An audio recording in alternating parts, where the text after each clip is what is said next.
അപ്പൊ മലയാളികളെ ആൾക്കാർക്ക് ഇഷ്ടമാണ്. നമ്മൾ അലമ്പുണ്ടാക്കൂല, ഓല് ഇങ്ങോട്ട് ഉണ്ടാക്കിയാലും അങ്ങോട്ട് ഉണ്ടാക്കിയാലും. പണ്ട് ആൾക്കാർക്ക് അറിയില്ല പുറത്തു പോയാൽ എന്താ സംഭവിക്കുക, ആൾക്കാർക്ക് ഒരു പേടികളി. ഇപ്പൊ പുറത്തു പോയി യാത്ര ചെയ്ത് വന്ന ആൾക്കാരെ കഥകൾ കേൾക്കുമ്പോ നമ്മൾ ചിന്തിക്കണ പോലെ നല്ല പുറത്ത് നടക്കണമെന്നുള്ള ചിന്ത എല്ലാവർക്കും വന്നു തുടങ്ങി. അവിടെ തന്നെ ധൈര്യമായിട്ട് ഫാമിലിനൊപ്പം കുട്ടികളെ കേട്ടി യാത്ര ചെയ്യാൻ ആൾക്കാർ തുടങ്ങി.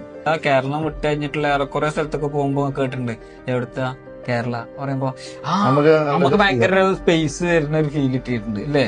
നമ്മള് എവിടെയും ചെന്ന് പറയിപ്പിച്ചില്ല മലയാളികള് എപ്പോഴും നമ്മളെ നാട്ടിൽ എങ്ങനെയാ, നമ്മളെ നാട്ടിൽ മറ്റുള്ള ബുദ്ധിമുട്ടിക്കുന്ന പരിപാടികളൊന്നും നമുക്കില്ലല്ലോ. അപ്പൊ അത് ശീലിച്ചു പോണ ആൾക്കാരാണ് നമ്മള്. നമ്മളെ നാലാള് വന്ന് തച്ചാലും ചിലപ്പോ പുറത്ത് ആണെന്നുണ്ടെങ്കിൽ, നാട്ടിലാണെങ്കിൽ ഓക്കെ, പുറത്തെത്തി കഴിഞ്ഞാ ഇത് എന്റെ നാടാണ് മൈയൊക്കെ നല്ല എന്തിനാ വെറുതെ വള്ളി കിട്ടിയ രണ്ടെണ്ണം വാങ്ങിയാണ്ട് പെരയിൽ പോയി നല്ല അടുത്ത പരിപാടി.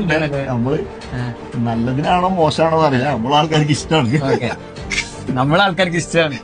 നമ്മള് തിരിച്ചൊന്നും ചെയ്യൂല, എന്തോ അറിയില്ല, എല്ലാവർക്കും എന്തോ